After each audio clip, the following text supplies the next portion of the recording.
Muy buenas noches a todos. Agradecerles su presencia en nuestra página, siempre acompañándonos ustedes para aprender temas sobre la psicooncología y sobre todo, hoy día vamos a tocar temas de la psicooncología, pero ustedes saben que esta página está dirigida al conocimiento en relación a la oncología y a todo lo que tengan que ver en relación a estos temas. Entonces, hoy día vamos a presentar, tenemos una invitada muy especial, voy a hablar un poquito, y es la psicooncóloga Giovanna Galarza Torres, psicóloga clínica, miembro de la Sociedad Latinoamericana de Cuidados Afectivos, experta en intervención y tratamiento psicológico de pacientes con cáncer, trabaja en el Instituto Nacional de Enfermedades Neoplásicas y es docente de universidades muy reconocidas, entre ellas la Universidad Mayor de San Marcos y la Universidad Científica. Y bueno, hoy estaremos aprendiendo acerca del duelo, pero sobre todo de cómo abordarlo, porque en nuestra realidad no nos han enseñado acerca de este tema. Es un tema bastante fuerte, pero sin embargo importante, y que en el medio en que nosotros estamos, como es el Instituto Nacional de Enfermedades Neoplásicas, suscita. Entonces, hoy vamos a hablar. Voy a darle el pase a Giovanna para que nos pueda decir unas palabras antes de iniciar. Bueno, Giovanna. ¿qué tal? Buenas noches, gracias Georgina, gracias por la invitación y estoy súper encantada de poder participar con ustedes, en conversar y darles un poco la experiencia de los años que tengo trabajando dentro de la psicooncología y los cuidados paliativos. Entonces, el tema de hoy es muy importante, es necesario poder tocar palabras, conceptos que a veces en el inconsciente quedan como guardaditas y no salen explícitas con el término esperado, ¿no? Y más aún, si vamos a conversar en diferentes etapas de vida, cómo esta palabra de duelo es procesada, es asimilada y es dada un sentido sin generar la angustia o la complicancia que puede darse en un duelo más complicado, ¿no? Gracias. Quizás para iniciar, ¿no? Bueno, Georgina, tú dime, estoy lista. Sí, claro que sí. Como tú lo habías mencionado, ¿no? Y se hace referencia al tema, ¿cómo afrontar el duelo en pacientes pediátricos? Para poder empezar y que todos los que nos están viendo incluso se pueda compartir, porque como ya mencioné en un primer momento, este es un tema bastante importante. ¿Qué podemos entender por duelo, Giovanna? ¿Cómo podemos definir esta palabra que duele tanto, pero que a la vez, de alguna u otra manera, está en la vuelta de la esquina?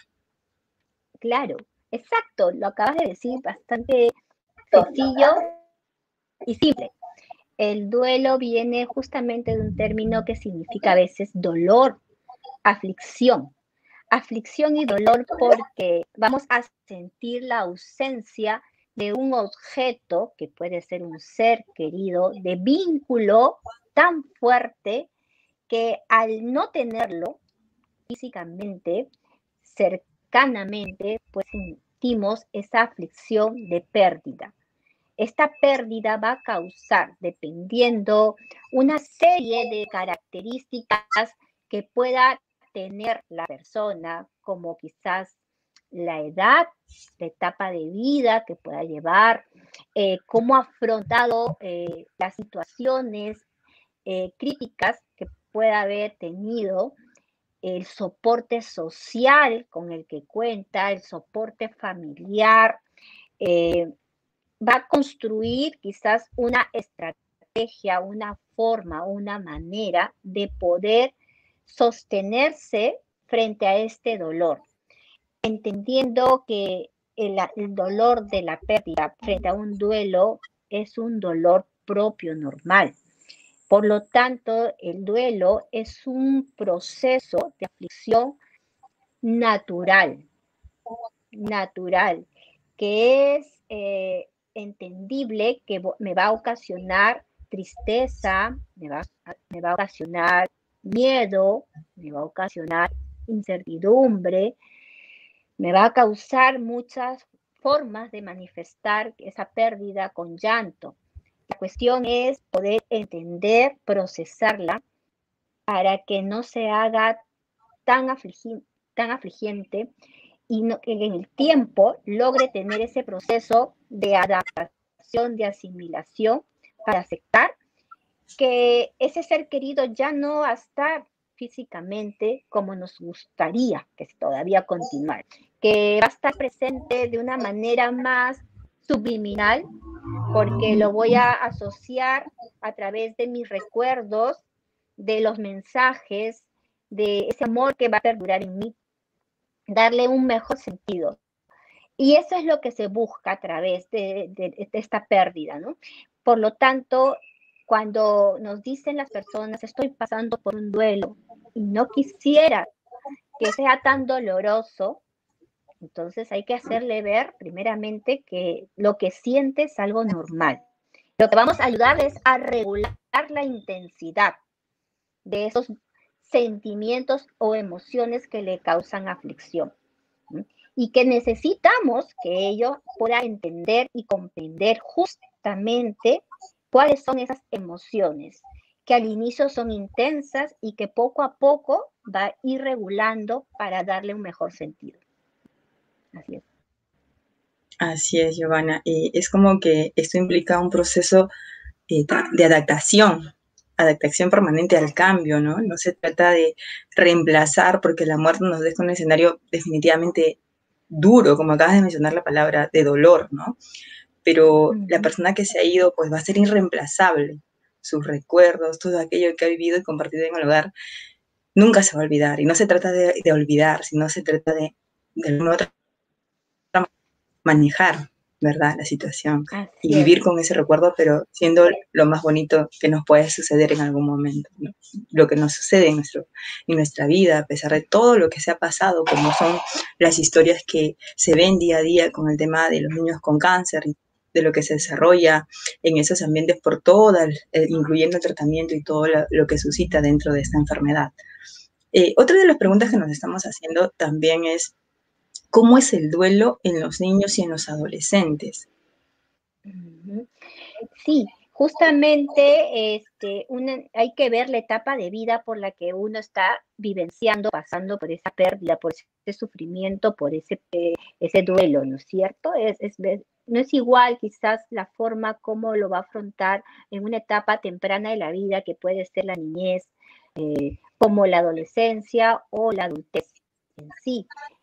Cada etapa tiene sus propias características evolutivas, y hay que tener mucho cuidado también para poder manejar cada etapa. Y hay que educar, hay que informar, hay que ayudar a los las figuras parentales, que puede estar representado por los padres, puede estar los abuelos, quizás los tíos que se están haciendo cargo del niño, ayudarlos justamente a que puedan construir esa confianza y seguridad. Por lo tanto, muchas de las características que presenta un niño va a ser mostrada con su comportamiento. ¿Por qué? Porque el niño todavía muy pequeño no va a tener el concepto de lo que es la muerte, la pérdida.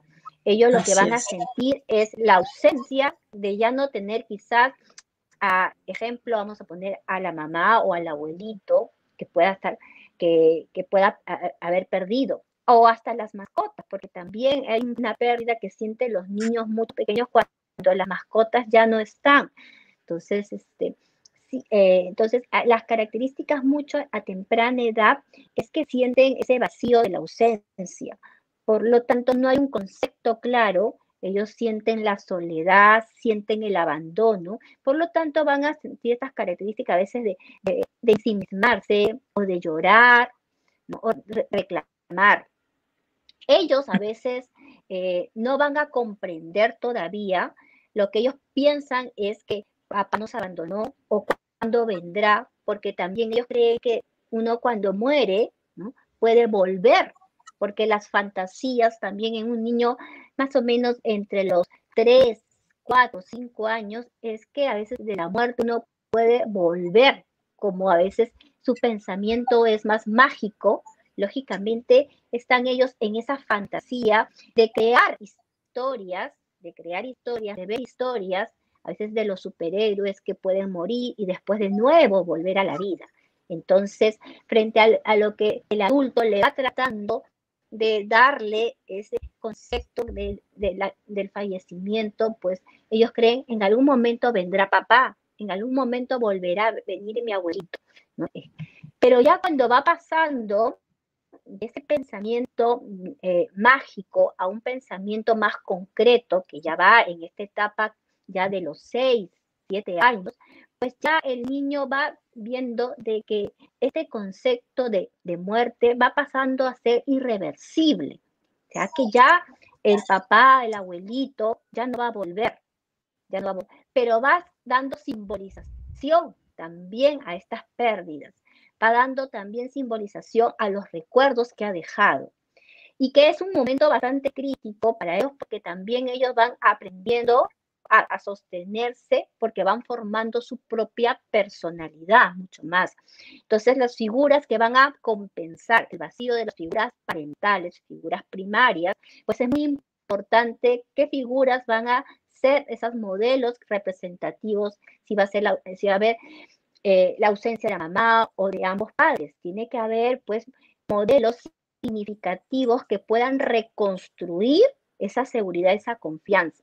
Nunca va a ser igual, nunca va a ser igual, pero sí necesitamos esas figuras que van a reconstruir esa confianza, van a ser los modelos de crianza, los modelos que van a darle a este niño una vida de menor sufrimiento, pues es lógico que necesitamos ayudarlos a estos tíos o a estos abuelos también.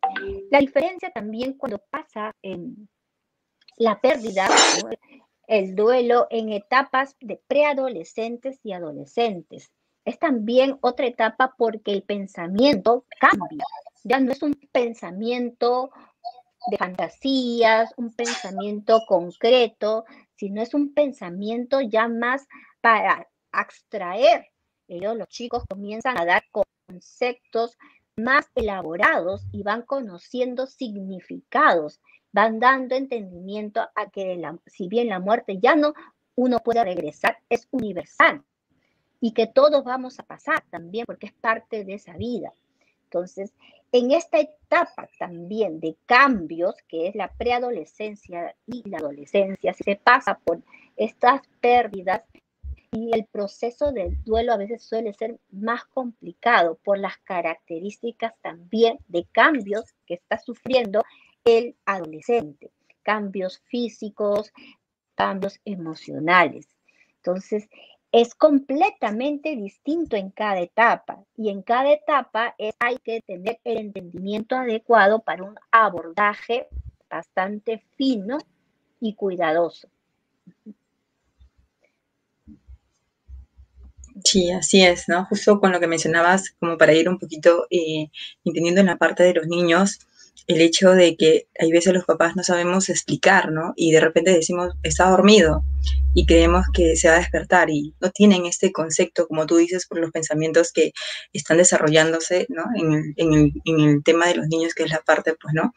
La parte mágica y todo eso, y sin embargo, también según lo que nos dice incluso muchas evidencias, incluso que se han desarrollado, que es importante decirle la verdad a los niños, ¿no? Decirle lo que está pasando con las palabras precisas y exactas, que ellos también, al darse cuenta de que de repente en la familia hay dolor, pues, pero se va a superar, va a cambiar. Entonces, de esa manera también poder ejemplificar para que ellos puedan manejar también ese dolor. Aquí tenemos otra pregunta con relación a este tema, que es, ¿cuál sería la importancia de la atención del duelo? Es muy importante, Georgina, el poder crear un ambiente adecuado para informar a los niños. Estamos hablando acá de la etapa tan vulnerable y tan sensible como son los niños y los adolescentes, para informarles, ¿no? Es importante preparar a las personas que van a informar, Es que las personas indicadas, en este caso, pues tendría que ser, si es si uno de los progenitores ha fallecido, pues tendría que en este caso ser el otro progenitor o las personas más cercanas que pueda tener el niño, que pueda ser quizás la abuela, ¿no? La abuela, que puedan ayudar a tener. Pero también para eso hay que prepararlos a ellos, porque a veces es inevitable los quiebres emocionales, ¿no? El quiebre emocional del llanto, de las lágrimas. Entonces, es bueno que la persona sepa decir con las palabras adecuadas, como tú lo has dicho, ¿no? No generar a veces equivocaciones con expresiones, como papito se convirtió en un angelito, vamos a decir, ¿no? Claro, ¿No? O papito se durmió eternamente, ¿no? Porque si así querer es. para el niño, a veces el término durmió eternamente, a veces para el niño que pueda tener todavía el pensamiento concreto o mágico, pueda creer que si él también se duerme, va a morir. Y lo que genera es una gran angustia, ¿no? Y un miedo a llegar la noche y no poder dormir porque se va a quedar dormido eternamente y no va a poder compartir con mamá o con sus hermanos quizás el poder jugar o el poder salir de nuevo al día siguiente al colegio. Entonces, genera a veces las palabras que vamos a utilizar, que creemos a veces como que subliminar el término palabra muerte genera más angustia. El decir, quizás no hay que decirle que ha fallecido, no hay que utilizar la palabra quizás muerte. Los niños son bastante astutos, bastante inteligentes. Los niños no le pondrán el término exacto, pero sí ellos se dan cuenta que ya no está Sí, papá, ya no está mamá, ya no está la mascota, ya no está el tío, el abuelito, ¿cierto? Y a veces hay niños que le dicen, papito, cálmate, estate tranquilo, porque, ¿no? Mi abuelito murió. Entonces, a veces son los niños los que le ponen la palabra exacta claro. y que hace que el papá a veces haga Se sorprenda.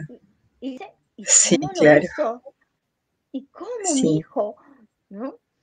En cambio, en el adolescente, sí, el adolescente es más, a veces busca que no le den tantos rodeos, pero sí necesitamos también ver el significado de dolor que implica la pérdida, porque el adolescente sí va a sentir mucho más el concepto del vínculo que ha tenido con el padre, la madre o el hermano. ¿No?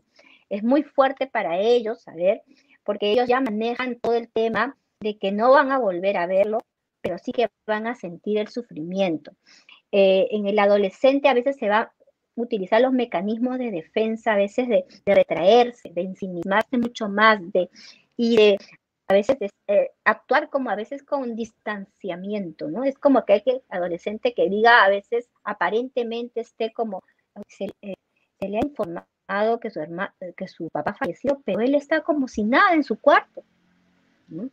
Esa como si nada, esa actitud que a veces hace de aislarse, de evitación, que es muy típica a veces en los chicos, en los adolescentes, preadolescentes, entonces genera a veces en la mamá, es decir, ¿qué le pasa a mi hija? ¿Por qué no está conmigo? ¿Por qué ella no llora? ¿O por qué ella no expresa lo que yo siento?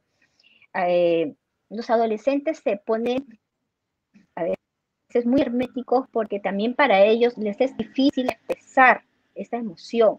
Lo hacen muchas veces escondidas porque tienen el concepto a veces de decir, no, yo no debo sufrir, yo debo manejar, ser fuerte, y yo necesito mantenerme fuerte porque mamá me necesita o me necesitan mis hermanos, ¿no? Entonces hacen que esta represión emocional, ¿no? No permita elaborar, ¿no? Adecuadamente este proceso del duelo. Entonces hacen que pueda convertirse en un duelo a veces reprimido, que situacionalmente, en el momento, en el aquí y el ahora, aparentemente le permite un afrontamiento, entre comillas, adaptativo, pero que en el proceso del tiempo puede generar un conflicto, puede complicar, puede aparecer una situación de pérdida, ¿no?, similar, otro tipo de pérdida, otro tipo, vamos a decirle, de duelo, que puede ser quizás el duelo de no ingresar a la universidad, de repente el duelo de haber terminado con el enamorado, por ejemplo. Entonces puede ocasionar en el adolescente, pues, realmente la crisis, ¿no?, de vivenciar no solamente esa pérdida actual, sino traer la pérdida que estaba taponeada, que estaba enmascarada por una pérdida anterior que tuvo tan fuerte como perder a un ser querido más. Entonces hay que cuidar mucho estos mecanismos de defensa que comienzan a actuar mucho en los adolescentes, ¿no? Es ahí, porque a veces dicen, no, hasta en los adultos dicen, ¿no? Tengo que ser bastante racional, tengo que ser bastante objetivo, entonces yo no puedo permitirme mostrar mi dolor, mi sufrimiento frente a la pérdida de mi madre, ¿no? Entonces, y esta actitud, este mecanismo tan racional te ayuda, pero no te soluciona el proceso que debe seguir de la pérdida. Así es, Giovanna. Importante todo lo que nos estás mencionando, pero también está este tema de que nos han enseñado por cultura de que son nosotros los que enterramos a nuestros padres, ¿no? En el medio en el que nosotros estamos, las cosas son totalmente diferentes. Se presentan estas patologías letalmente mortales que es diferente, ¿no?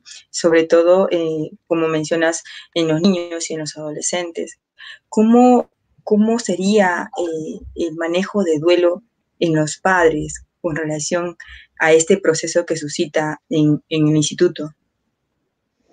Sí, a ver, en nuestro chip de concepto de vida, más aún los que son padres, pues vamos a decir que la línea natural, esperable, es de que al tener un hijo, darle el amor y la protección y el cuidado a mi hijo para que crezca sano, ¿no? Y saber de que eh, mi hijo en algún momento será adulto y me acompañará, ¿no?, y que quizás yo me voy a ir, ¿no? Este tema de decir, yo me tengo que ir antes que mi hijo, ¿no es cierto? Ese es lo que es Así la es. línea natural. No está en el chip de ningún padre saber que él tiene que enterrar, ¿no?, a su hijo, ¿no? Y más aún si son niños tan pequeños. Justo me acordaba de un caso que hemos tenido en el hospital, ¿no?, de saber de que un hijo tan pequeño, ¿no?, siendo su primer hijo, saber aceptar la pérdida y la muerte de él. Entonces, no está en mi chip, por lo tanto, el sufrimiento es muy hondo, muy fuerte, es una marca que queda para toda tu vida. No es fácil superarlo.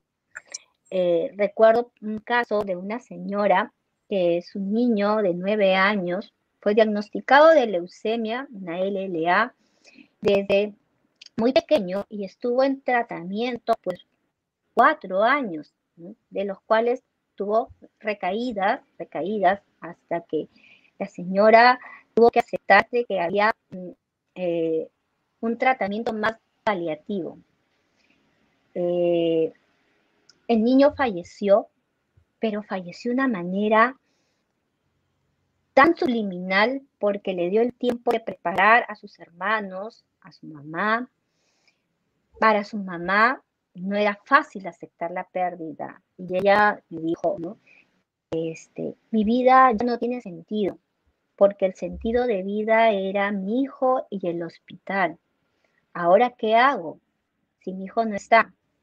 Siento un gran vacío. Todos los días voy al cementerio, todos los días tengo que ir a saludar a mi hijo. Y que si no voy, me siento como que no he cumplido con él. El esposo, las hermanas, trataban de decirle de que era que mejor que se olvidara. Y jamás a una madre le podemos decir olvídate, porque no se puede olvidar un hijo, ¿cierto? Es lógico. Lo que teníamos que poco a poco buscar en a que lo que ella estaba actuando de esa manera, para ella, que hacía por lo menos sosegar su dolor. Cada uno va a encontrar la forma de poder ir sosegando ese sufrimiento. Si para ella estos primeros meses tan intensos era importante ir al cementerio y conversar con su hijo un momento y después regresar a casa y volver a actuar y funcionar en sus quehaceres de hogar, pues no le podíamos quitar.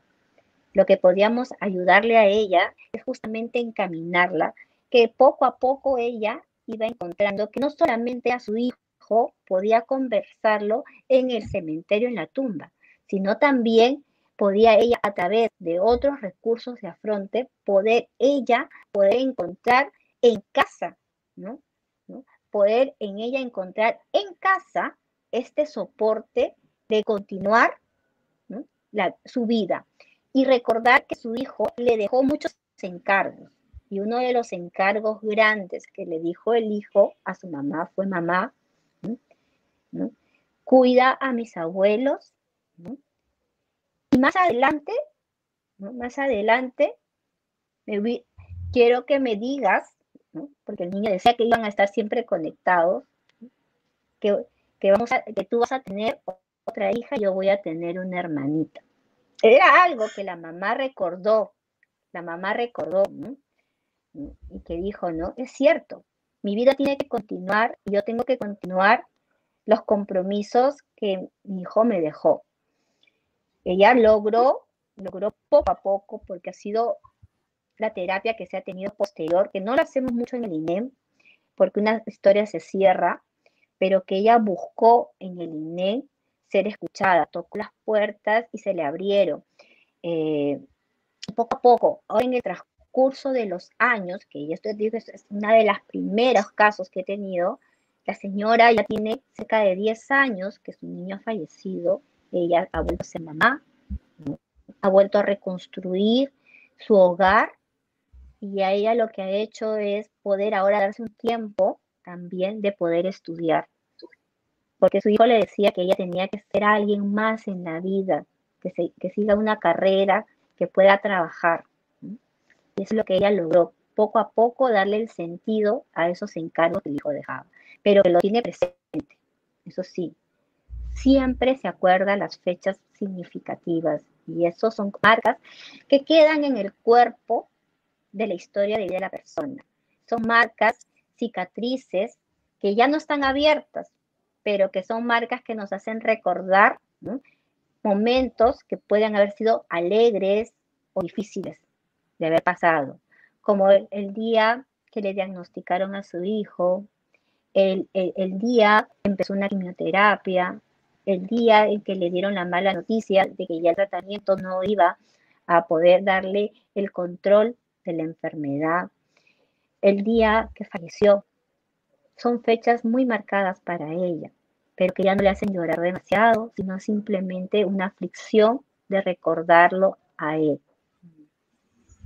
Así es.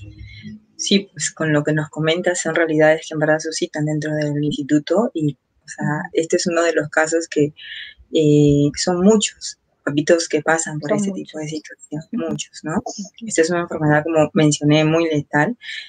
Con el tema de justo ya para poder aportar para los papás, ¿qué estrategias podrían ellos desarrollar o utilizar para manejar este duelo que atraviesa? Es muy importante que los papitos puedan ellos poder ponerle palabras a esos sentimientos, identificar esas emociones, sentimientos, No cuestionarse es muy importante, porque también pasa eso. No hice lo suficiente. Debí hacer algo más por mi hijo. No lo traje a tiempo. Son cosas que se cuestionan como papá y eso genera culpa. Y la culpa es una de las emociones que pues no nos ayudan a reconstruirnos, a hacer esa resiliencia que buscamos para seguir adelante y salir de ese dolor. Así es. Entonces, hay que ayudarles mucho a ellos a que puedan darle sentido, identificar emoción y ayudarles a que puedan identificar también, ¿no?, estos pensamientos que suelen generar mucha culpa, ¿no? Mucha culpa. A veces la culpa es con uno, a veces al inicio es esa culpa hacia a veces el Ser Supremo, dice, ¿por qué me castigaste o por qué me castigas de esta forma? Esta etapa de a veces de cuestionamiento que a veces si hablamos del modelo de Elizabeth Kubler-Ross, de aceptar la muerte, que es esa cólera, esta rabia que se da después de la negación, que se da el de no creer de que ha fallecido, pues es esta ira, esta rabia que puede ser con uno mismo o con la vida, con el entorno, o a veces con el Ser Supremo. Con el Ser Supremo, que se ha visto evidencias, si bien suele ser un tiempo más corto, ¿ya? ¿Por qué? Porque una de las estrategias de afronte más grandes que tiene el ser humano, sobre todo el ser humano que es creyente, es la espiritualidad. Entonces, reconciliarse con ese Ser Supremo le ayuda también a sosegar esa, esa aflicción. Y al sosegar esa aflicción, va encaminando poquito a poquito a que esa cólera y esa rabia vaya diluyendo, para pasar a la otra etapa que a veces se va a ir dando entre el negociar con él mismo, el de replantearse, el de ir negociando, quizás también con la ayuda que va a ir pidiendo o va dando, quizás con el sacerdote, quizás con su pastor, quizás con algún profesional, de poder ir negociando y encontrando en él recursos para poder pasar esa fase de aceptación, ¿no? De aceptar que todo esas etapas o fases, pues cada uno lo va a tener, en algunos lo va a tener como que oscilante, otros a veces les va a costar y van a quedarse anclados en una, otras quizás van a saltarse y después van a regresar, dependiendo. Otra de las cosas que también a veces ayuda mucho a los papás, poco a poco, quizás estos primeros, porque el mes, los 30 días es muy intenso, es de mucho llanto, es de mucho dolor, es de a veces recordar, ver el cuarto, la ropa, a veces el de caminar y salir de casa es muy intenso, ¿no? Lo que se le busca ahí es que a veces los papitos no quieren mover nada de las cosas del hijo y hay que darles ese entendimiento, está bien, ¿no? Pero ya pasado más o menos los 3 primeros meses hay que ir dándole a ellos el tema de contactarse. A veces es bueno el poder ellos ir recopilando y seleccionando ellos mismos quizás los objetos más significativos que pueda tener, los juguetes, la ropa, y también viendo qué cosa le gustaba al niño, a quién obsequiarle, con quién compartir de repente el juguete. Entonces ahí viene quizás el papá que pueda seleccionar, los padres, quizás si dárselo a los hermanos, si dárselo al primo, o al amiguito preferido que tenía su hijo, ¿no? Darle ahí. Es como el encargo del regalo que suelen hacer. Entonces, eso se busca de acuerdo también a cómo procesa los papás, ¿no? Lo que yo no recomiendo es la momificación, que es un término que suele pasar cuando los papitos o las personas comienzan a tener como si fuera un altar, un cuarto, tenerlo todo igualito, ¿no?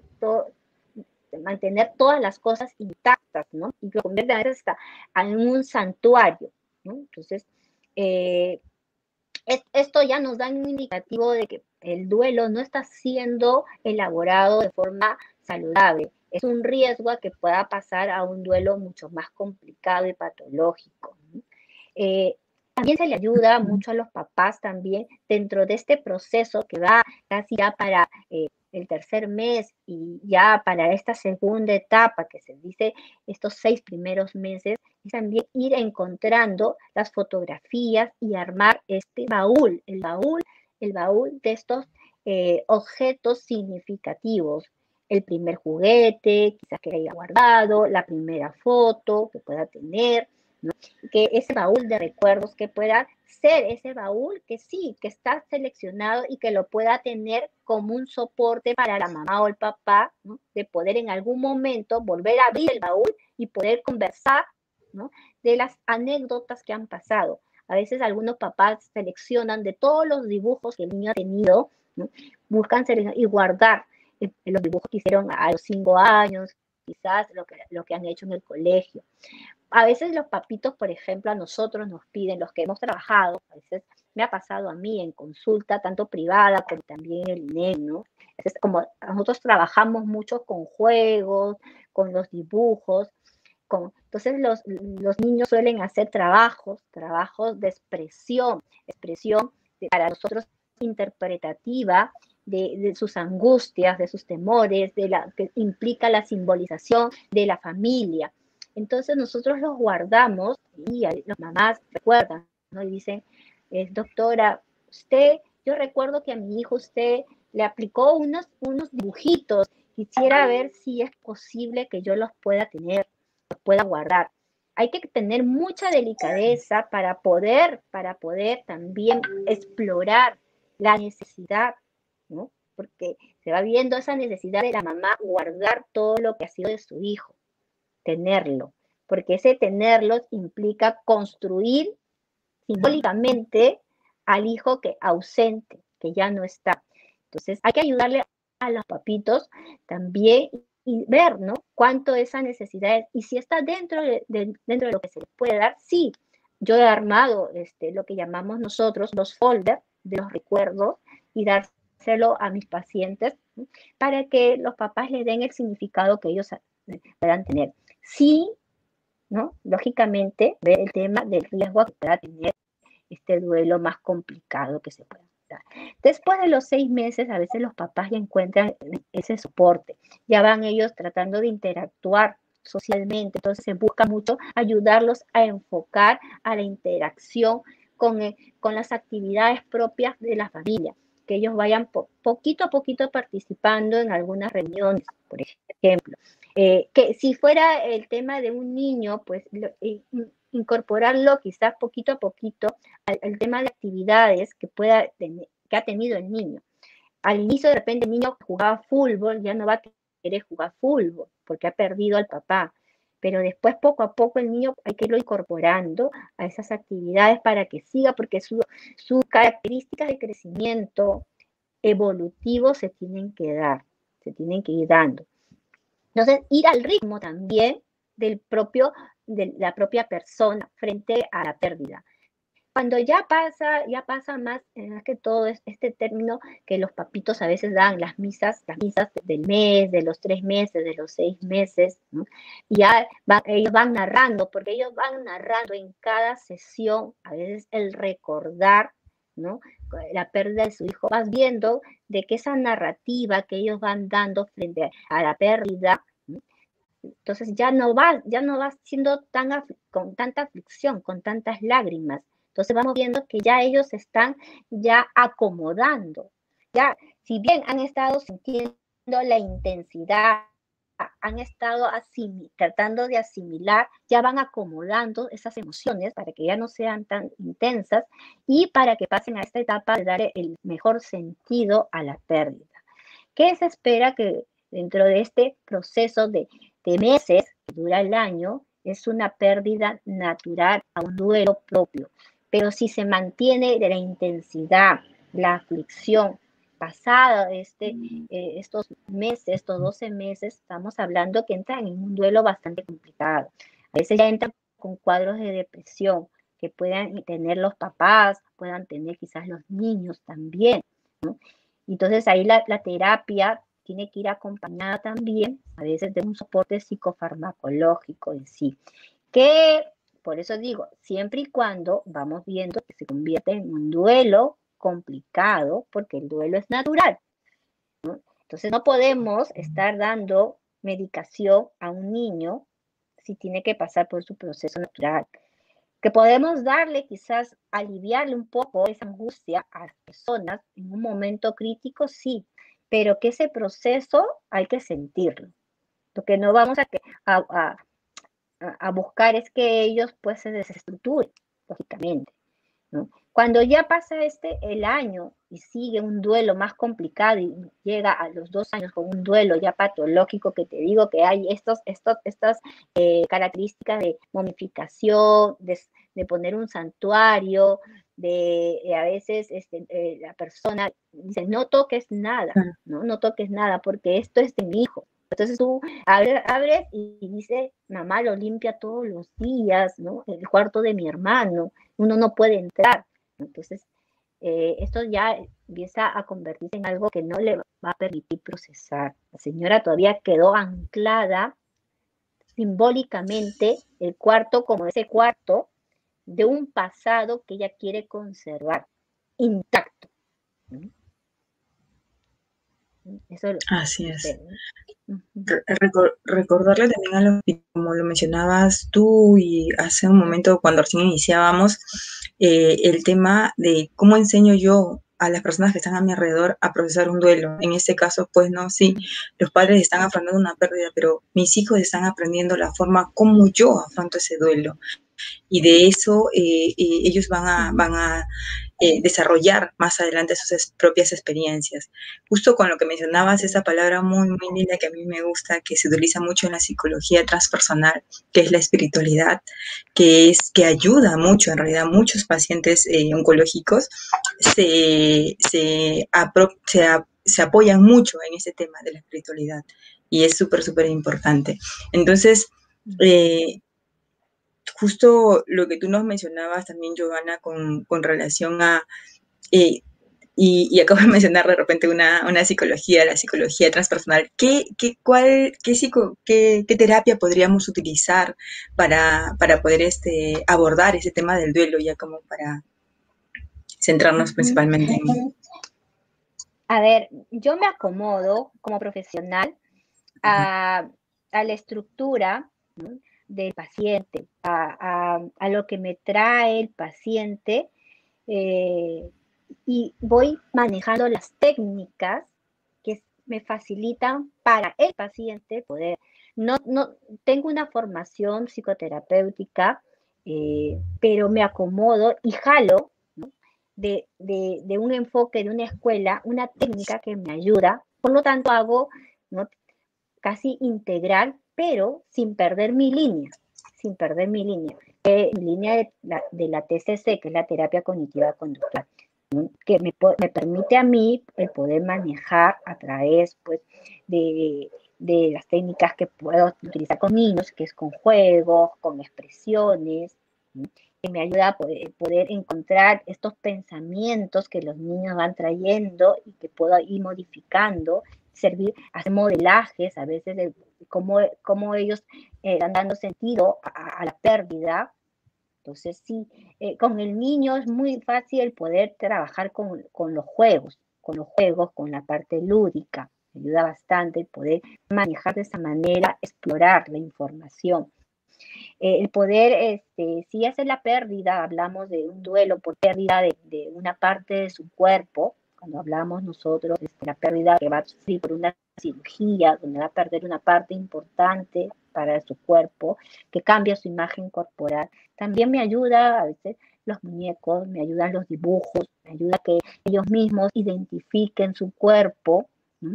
Me ayuda también los cuentos, las narrativas, las metáforas que podamos tener para poder ahí ayudarles a procesar el duelo. Hay muchos ahora actualmente para los papás porque también a ellos se les hace psicoeducación, de poder entrar en el tema de poder ayudar a los niños a procesar el duelo, ¿no? Hay muchos cuentos bastante accesibles a través de las redes sociales, que puede ser quizás YouTube, hay los cuentos. Preferible es que primero tengan la consultoría, tengan la asesoría de un profesional especializado para que le ayude también a esa selección. Eso es lo más importante también. Hay las librerías que uno puede tener la accesibilidad de muchos cuentos. Puedo mostrar algunos de los materiales que manejo acá. ¿Está bien, Sí, Georgina? adelante. Sí, adelante, adelante. Claro A que ver, sí. pues mira, este, por ejemplo, es un cuento que lo puedes encontrar acá en alguna librería. Me preocupa cuando alguien está enfermo, ¿no? Porque es el primer miedo a que le pasará, no pueda dormir. Después hay algunos cuentos ya más elaborados, como por ejemplo cuando el abuelito, ¿no? El abuelito muerto, ¿sabes? El abuelito de Tom ha muerto, por ejemplo, y estos son Claro. niños bastante pequeños, niños de 5 o 6 años, hasta menos, que se puede utilizar. Luego, para más grandecitos, quizás los niños que están quizás entre los 7 o 8 años, la pérdida de la salud se puede hacer con estos cuentos. Estos los compramos en la librería San Pablo, no estoy haciendo nada de propaganda, pero es una librería que es muy buena. Cuando los abuelos nos dejan también, ¿no? Y el otro cuando fallece un ser querido. A mí me ayuda en ese sentido el poder contar y hablando qué es lo que va entendiendo el niño con las figuras o con las historias, ¿no? Y hay otros más grandes para los adolescentes, que ya más grandes a veces ellos buscan literatura, es cuando mamá ya no está por un cáncer de mama, o las guías que a veces se suele dar y podemos encontrar impresas, seleccionadas muy buenas guías españolas, argentinas, que son muy buenas y que también nosotros tenemos algunos, en el instituto pues tenemos ya algunos trípticos que trabajan acerca del duelo, los cuidados paliativos, ¿no?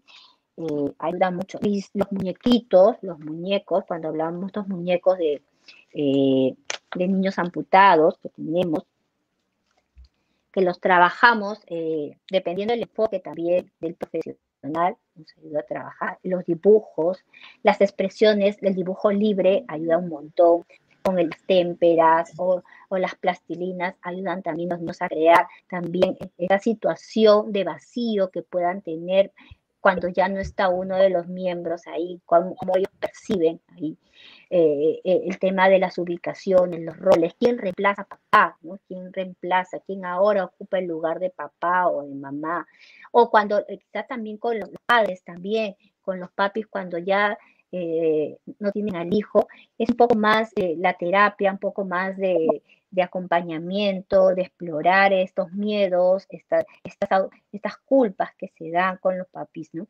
El poder ellos, como te decía, ¿no? Es construir este baúl de recuerdos, ¿no?